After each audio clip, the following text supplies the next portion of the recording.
نحمدہ ونصلی علی رسولہ الکریم اما بعد فاعوذ باللہ من الشیطان الرجیم بسم اللہ الرحمن الرحیم۔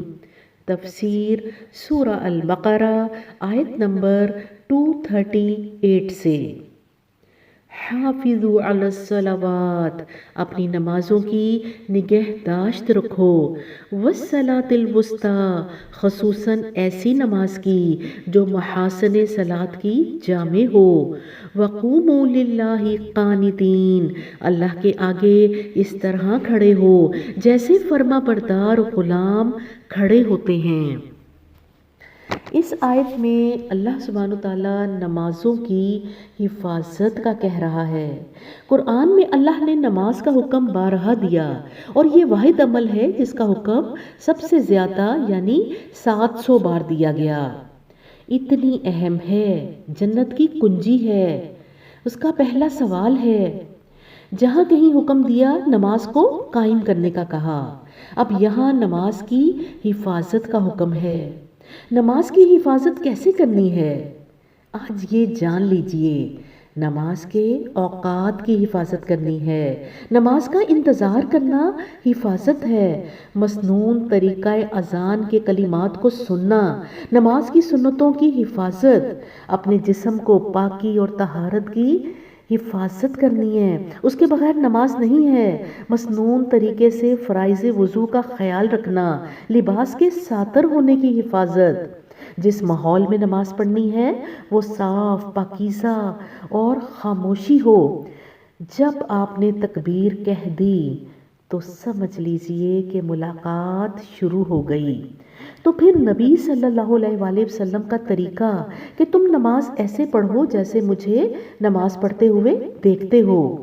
اللہ کے حقوق میں پہلا سوال نماز کے بارے میں ہوگا۔ جس کی نماز نبی صلی اللہ علیہ وآلہ وسلم کی نماز کے مطابق ہوئی وہ کامیاب ہوگا، اور اللہ سبحانہ وتعالیٰ فرمائے گا کہ اس کی فرض نماز کی کوتاہی کو اس کے نوافل اور سنتوں سے مکمل کر لو۔ تو نماز شروع ہو جانے کے بعد حفاظت یہ ہے کہ نبی صلی اللہ علیہ وآلہ وسلم کے سنت کے طریقے کی حفاظت کی جائے۔ رکوع اور سجود تو نبی صلی اللہ علیہ وسلم کی سنت کے مطابق ہوں۔ نماز میں اپنی نگاہ کی، دل کی، زبان کی حفاظت کرنی ہے، اپنی سوچوں کی، اپنے دل و دماغ کی حفاظت کرنی ہے، اور سلام پھیرنے کے بعد نماز میں جو وعدے کیے تھے ان کی بھی حفاظت کرنی ہے۔ جو رویہ نماز نے ہمیں سکھایا تھا، عاجزی، انکساری، سادگی، ساتر لباس، اس کی بھی حفاظت کرنی ہے۔ جو ضبط نفس، زبان، نگاہ، ہاتھ پاؤں کا تھا اس کی بھی حفاظت کرنی ہے۔ اور صرف اپنی ہی حفاظت نہیں کرنی، اپنی اولادوں، اپنے زیر دستوں کی نماز کی بھی حفاظت کرنی ہے۔ اقیموا الصلاۃ مکمل نہیں کہ اگر ماں نے فجر، اشراق، چاشت، تہجد پڑھ لی اور بیٹی سوئی رہ گئی۔ اقیموا الصلاۃ کیا ہے کہ اپنے اہل و عیال کی بھی نماز کا فکر رکھو، ان کو بھی نماز کا حکم دو، یہ ہے اقیموا الصلاۃ اور حافظوا الصلاۃ۔ نابالغ بچوں کی نماز کا حساب والدین سے ہے۔ آپ صلی اللہ علیہ وآلہ وسلم نے فرمایا، تم میں سے ہر شخص اپنے گھر کا راعی ہے، ہر مرد اپنے گھر کا راعی ہے، اس سے اپنی رعیت کے بارے میں پوچھا جائے گا، اور مرد کی غیر موجودگی میں عورت اس گھر کی راعی ہے اور اس سے پوچھا جائے گا۔ بچوں نے تمہاری موجودگی میں نماز کیوں نہیں پڑھی؟ شوہر سے بیوی کی نماز کا بھی حساب ہے، لیکن ماں اگر اکیلی ہے اور اس کی موجودگی میں اس کے بچے نماز نہیں پڑھتے تو گناہ اسی پر ہے۔ جب بچے بالغ ہو جاتے ہیں تو ان کا گناہ ان پر ہے، لیکن جب وہ بچے ماں باپ کی تربیت کی وجہ سے نماز پڑھتے ہیں تو باقیات الصالحات بن جاتے ہیں، صدقہ جاریہ بن جاتے ہیں۔ حافظ الصلاۃ، اپنی نمازوں کی حفاظت کرو، اور پھر خاص طور پر کون سی نماز؟ والصلاۃ الوسطیٰ، اس سے مراد عصر کی نماز ہے، کیونکہ فجر اور ظہر اور پھر درمیانی نماز عصر اور پھر مغرب اور عشاء۔ حدیث سے پتہ چلتا ہے کہ غزوہ خندق کے موقع پر جب خندق کی کھدائی ایک بہت بڑا مرحلہ تھا، جب دشمن آگے اور پڑاؤ کر لیا تو پہلا دن خندق کی حفاظت کا تھا، جو کہ بہت مشکل تھا۔ بڑے بڑے سرداران قریش اعلیٰ نسل کے گھوڑوں پر خندق کراس کر کے گئے تھے۔ بڑی ٹینشن تھی کہ حملہ آور اس کو کراس نہ کر لیں، تو نبی صلی اللہ علیہ وسلم اور صحابہ کرام اتنے مصروف تھے کہ ان کی عصر کی نماز چھٹ گئی۔ حضرت عمر رضی اللہ عنہ کو جب یاد آیا تو نبی صلی اللہ علیہ وسلم کی خدمت میں حاضر ہو کر کہا کہ میری تو عصر کی نماز چھٹ گئی ہے۔ آپ صلی اللہ علیہ وسلم کو یاد آیا کہ وہ تو میری بھی چھٹ گئی۔ پھر آپ صلی اللہ علیہ وسلم نے اس موقع پر دعا کی تھی۔ کیا دعا کی تھی؟ کہ الہی ان کے گھروں کو اور ان قبروں کو آگ سے بھر دے کہ انہوں نے ہماری صلاۃ الوسطیٰ فوت کرا دی۔ یہ نماز عصر کی اہمیت ہے۔ آپ صلی اللہ علیہ وسلم نے فرمایا کہ یہ منافق کی عصر کی نماز ہے کہ بیٹھا سورج کو تکتا رہتا ہے اور وہ سورج زردی پر آتا ہے تو نماز پڑھتا ہے۔ اور نماز کیا پڑھتا ہے؟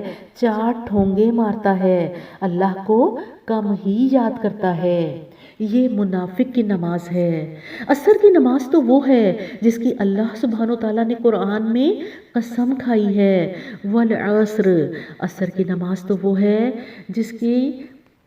جس کے نام کے ساتھ قرآن کی سورت والعصر رکھ دی گئی۔ آپ صلی اللہ علیہ وسلم کے الفاظ صحیح حدیث بخاری میں ہے کہ آپ صلی اللہ علیہ وسلم نے فرمایا جس کی عصر کی نماز چھٹ گئی اس کا گھر بار اہل و عیال مال لٹ گیا۔ کیسا لٹ رہا ہے آج یہ سب کچھ؟ ٹیوشن سینٹروں میں بچے ٹیوشن پڑھ رہے ہیں، عصر کی نماز چھٹ رہی ہے۔ بازاروں میں شاپنگ ہو رہی ہے، عصر کی نماز چھٹ گئی ہے۔ تو یہ ہے ہماری ترجیحات کہ ہم شاپنگ کر رہے ہیں اور ادھر ہمارا گھر بار اہل و عیال مال سب لٹ چکا ہے۔ یہ ہے ہماری لا علمی اور جہالت۔ اللہ سبحانہ وتعالی ہمیں اس آیت کو صحیح طور پر سمجھنے، اس پر عمل کرنے اور ان غلط رویوں سے بچنے کی توفیق عطا فرمائے۔ آمین ثم آمین۔ آگے آ جائیں آیت نمبر 239 پر۔ فَإِنْ خِفْتُمْ فِرْجَالًا أَوْ رُكْبَانًا، بد امنی کی حالت ہو تو خواہ پیدل ہو خواہ سوار۔ فَإِذَا أَمِنْتُمْ فَاذْكُرُوا اللَّهَ كَمَا عَلَّمَكُمْ مَا لَمْ تَكُونُوا تَعْلَمُونَ، جس طرح ممکن ہو نماز پڑھو، اور جب امن میسر آ جائے تو اللہ کو اس طریقے سے یاد کرو جو اس نے تمہیں سکھا دیا ہے جس سے تم پہلے ناواقف تھے۔ آیت نمبر 240۔ والذین یتوفون منکم، تم میں سے جو لوگ وفات پائیں، ویذرون ازواجا، اور پیچھے بیویاں چھوڑ رہے ہوں، وصیۃ لازواجہم متاعا الی الحول غیر اخراج، ان کو چاہیے کہ اپنی بیویوں کے حق میں یہ وصیت کر جائیں کہ 1 سال تک ان کو نان و نفقہ دیا جائے اور وہ گھر سے نہ نکالی جائیں۔ فَإِنْ خَرَجْنَ فَلَا جُنَاحَ عَلَيْكُمْ فِي مَا فَعَلْنَا فِي أَنفُسِهِنَّ مِن مَّعْرُوفٍ، پھر اگر وہ خود نکل جائیں تو اپنی ذات کے معاملے میں معروف طریقے سے وہ جو کچھ بھی کریں، اس کی کوئی ذمہ داری تم پر نہیں ہے۔ واللہ عزیز حکیم، اللہ سب پر غالب، اقتدار رکھنے والا اور حکیم و دانا ہے۔ آیت نمبر 241۔ وَلِلْمُطَلَّقَاتِ مَتَاعٌ بِالْمَعْرُوفِ، اسی طرح جن عورتوں کو طلاق دی گئی ہو انہیں بھی مناسب طور پر کچھ نہ کچھ دے کر رخصت کیا جائے۔ حقاً علی المتقین، یہ حق ہے متقی لوگوں پر۔ آیت نمبر 242۔ کذالک یبین اللہ لکم آیاتہ لعلکم تعقلون، اس طرح اللہ اپنے احکام تمہیں صاف صاف بتاتا ہے، امید ہے کہ تم سمجھ بوجھ کر کام کرو۔ آیت نمبر 243 پہ آ جائیں۔ أَلَمْ تَرَ إِلَى الَّذِينَ خَرَجُوا مِن دِيَارِهِمْ وَهُمْ أُلُوفٌ حَذَرَ الْمَوْتِ، تم نے ان لوگوں کے حال پر بھی کچھ غور کیا جو موت کے ڈر سے اپنے گھر بار چھوڑ کر نکلے تھے اور ہزاروں کی تعداد میں تھے۔ فقال لهم اللہ موتوا ثم احیاہم، اللہ نے ان سے فرمایا مر جاؤ، پھر اس نے ان کو دوبارہ زندگی بخشی۔ ان اللہ لذو فضل علی الناس، حقیقت یہ ہے کہ اللہ انسان پر بڑا فضل فرمانے والا ہے۔ ولیکن اکثر الناس لا یشکرون، مگر اکثر لوگ شکر ادا نہیں کرتے۔ اس آیت میں اشارہ بنی اسرائیل کے واقعہ خروج کی طرف ہے۔ سورہ مائدہ کے چوتھے رکوع میں اللہ سبحانہ تعالیٰ نے اس کی تفصیل بیان کی ہے۔ یہ لوگ بہت بڑی تعداد میں مصر سے نکلے تھے، دشت و بیاباں میں بے خانماں پھر رہے تھے، خود ایک ٹھکانے کے لیے بے تاب تھے۔ مگر جب اللہ کے ایما سے حضرت موسیٰ علیہ السلام نے ان کو حکم دیا کہ ظالم کنانیوں کو ارض فلسطین سے نکال دو اور اس علاقے کو فتح کر لو، تو انہوں نے بزدلی دکھائی اور آگے بڑھنے سے انکار کر دیا۔ آخرکار اللہ نے انہیں 40 سال تک زمین میں سرگرداں پھرنے کے لیے چھوڑ دیا، یہاں تک کہ ان کی ایک نسل ختم ہو گئی اور دوسری نسل صحراؤں کی گود میں پل کر اٹھی۔ تب اللہ تعالیٰ نے انہیں کنانیوں پر غلبہ عطا کیا۔ تو معلوم ہوتا ہے کہ اسی معاملے کو موت اور دوبارہ زندگی کے الفاظ سے تعبیر کیا گیا ہے۔ یہاں پر جو یہ خروج بنی اسرائیل کا واقعہ سنایا گیا اور اس کا مقصد کیا تھا؟ اس کا مقصد یہ تھا کہ لوگوں کے دلوں سے موت کا ڈر نکالا جائے، کیونکہ مسلمانوں کو جہاد اور قتال کی طرف مائل کرنا ہے، اور جہاد میں 2 قسم کے خوف رکاوٹ بنتے ہیں۔ ایک تو جان کا ڈر کہ میدان جنگ میں لڑیں گے تو جان جاتی رہے گی، حالانکہ شہادت کا کتنا بڑا رتبہ ہے۔ تو یہ واقعہ سنا کر وہ ڈر نکالا جا رہا ہے۔ حضرت خالد بن ولید نے دیر سے اسلام قبول کیا تھا۔ صلح حدیبیہ 6 ہجری کے بعد اسلام قبول کیا۔ انہیں اس بات کا بڑا ملال تھا، بڑے دلیروں کی طرح جنگ کرتے اور جہاد پر بھی جاتے تھے، بڑی خواہش تھی ان کو شہادت کی، لیکن اتنی دعاؤں کے باوجود موت بستر مرگ پر ہی آئی تھی۔ ایسے سرفروشوں کی طرح میدان جنگ میں جانے والا اور ایسی کیفیت کہ ان کے جسم پر 4 انگلیوں جتنی جگہ نہ تھی جس پر زخم نہ ہو، لیکن اس کے باوجود موت بستر مرگ پر ہی آئی تھی۔ اور اس موقع پر حضرت خالد بن ولید نے فرمایا تھا کہ موت سے ڈرنے والے بزدلوں کو میری موت کا پیغام دے دو، کہ اگر جنگ اور جہاد اور قتال سے موت آنی ہوتی تو سب سے پہلے خالد بن ولید کو آتی۔ موت تو وہی آنی ہے جہاں لکھی ہے۔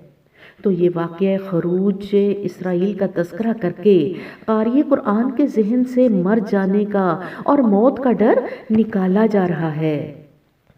اور پھر دوسری چیز جو اگلی آیت میں بتائی گئی وہ مال کی محبت ہے، کہ کیا سوچتے ہیں اگر جہاد اور قتال کے لیے نکلیں گے تو جاب کاروبار میں رکاوٹ بن جائے گا، اور اللہ کی راہ میں مال بھی خرچ نہیں کرتے کہ مال کی کمی ہو جائے گی۔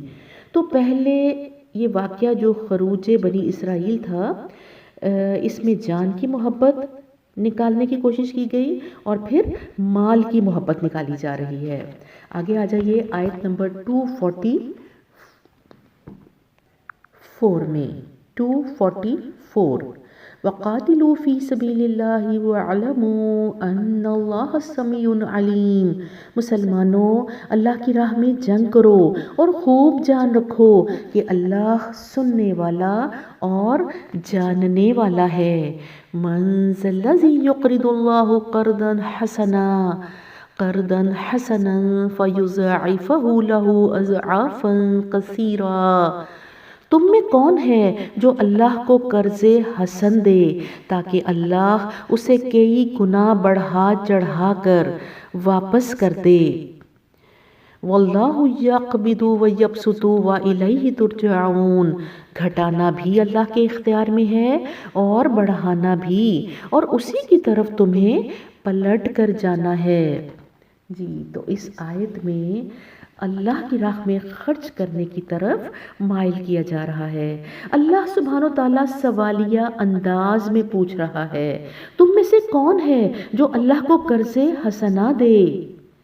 قرآن کی یہ آیت جب نازل ہوئی تو صحابہ کرام ریسپونس کرتے، ایسی آیات پر وہ ریئیکٹ کرتے تھے۔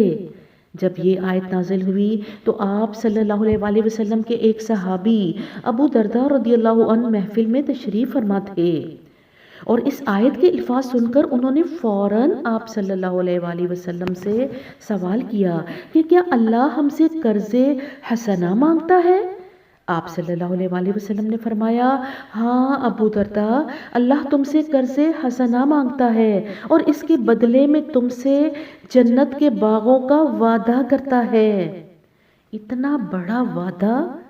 حضرت ابو درداء رضی اللہ عنہ کا ایک باغ تھا جس میں ان کا اپنا گھر بھی تھا، اپنی رہائش گاہ بھی تھی، کھجوروں اور انگوروں کا باغ تھا۔ یہ باغ انہوں نے نبی صلی اللہ علیہ وسلم کی خدمت میں پیش کر دیا اور کیا کہا کہ میں اپنا باغ اللہ کو قرض حسنہ دیتا ہوں اور بدلے میں جنت کے باغوں کا امیدوار ہوں۔ انہوں نے اپنا کل ذریعہ، اپنا گھر اللہ کی راہ میں دے دیا تھا اور کوئی غم اور فکر نہیں تھا، بہت خوش تھے، شاداں تھے کہ میں نے اللہ سے سودا کر لیا ہے، پرسکون، مطمئن ہیں۔ باغ کے باہر آ کر بیوی کو آواز دیتے ہیں، ام درداء، میں نے یہ باغ اللہ کو قرض حسنہ دے دیا اور بدلے میں جنت کے باغوں کا امیدوار ہوں۔ اگر اس صحابیہ کی جگہ آج کے دور کی کوئی بیوی ہوتی تو چلا اٹھتی کہ تمہارے دماغ پر تو بھوت سوار ہے، یہ کیا کر دیا، اب کہاں جائیں گے، کہاں رہیں گے؟ لیکن وہ دین کی مددگار ازواج تھیں۔ ام درداء نے کیا کہا، کیا کیا، اپنے بچوں کو نکالا، ضروریات زندگی کی گٹری باندھی اور چلتی جا رہی ہیں اور کہہ رہی ہیں، ابو درداء سودا خوب کیا، ابو درداء سودا خوب کیا۔ ازواج دین کا ستون ہوتی ہیں۔ نبی صلی اللہ علیہ وسلم سے صحابیات نے سوال کیا تھا کہ یا رسول اللہ، مرد تو ہم پر فوقیت لے گے، وہ تو جنازوں پر بھی جاتے ہیں، وہ تو جہاد پر بھی جاتے ہیں اور ہم تو گھروں میں بیٹھی رہ جاتی ہیں۔ آپ صلی اللہ علیہ وسلم نے فرمایا، جب کسی عورت کا شوہر اللہ کی راہ میں نفاذ اسلام کے لیے نکلتا ہے اور وہ اس کے پیچھے اس کی عزت، اس کے مال کی حفاظت کرتی ہے تو وہ اس کے اجر میں برابر کی شامل ہو جاتی ہے۔ تو پیاری بہنوں، دین کی مددگار ازواج بنیے۔ آج یہ سبق سیکھ لیجئے، یاد کر لیجئے، اس پر عمل کیجئے۔ اللہ سبحانہ وتعالیٰ سے دعا ہے کہ آج ہم نے جو آیات پڑھیں انہیں صحیح طور پر سمجھنے اور ان پر عمل کرنے اور اللہ کے اس پیغام کو آگے پہنچانے کی توفیق عطا فرمائے۔ ربنا لا تزغ قلوبنا بعد اذ ہدیتنا وہب لنا من لدنک رحمہ انک انت الوہاب۔ آمین ثم آمین۔